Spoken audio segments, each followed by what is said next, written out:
তমলুকের রাধামণি এলাকায় কুরপা স্কুলের সামনে রাধামণি থেকে নিকাশি বাজার পর্যন্ত বেহাল রাস্তা দ্রুত মেরামতের দাবিতে পথ অবরোধ করল স্থানীয় বাসিন্দারা ও ছাত্রছাত্রীরা।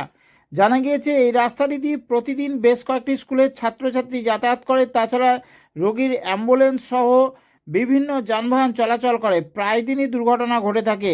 এলাকাবাসীরা প্রায় সময় প্রশাসনকে অভিযোগ জানানো সত্ত্বেও কোনো সুরাহা হয়নি। বাধ্য হয়ে এলাকার লোকজন সহ ছাত্রছাত্রীরা আজ পথ অবরোধ করে। এই পথ অবরোধ চলে দীর্ঘ সময় ধরে।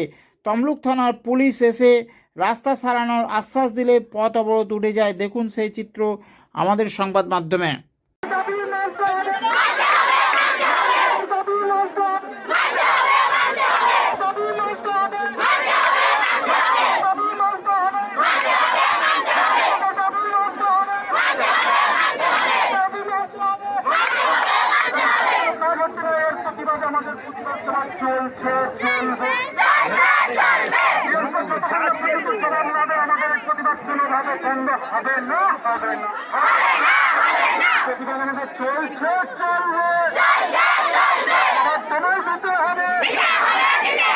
দেখো রাস্তা খারাপ হয়েছে, মানুষ তো আজ নয় কাল, কাল নয় পরশু তো কেউ না কেউ অ্যাক্সিডেন্ট হচ্ছেই।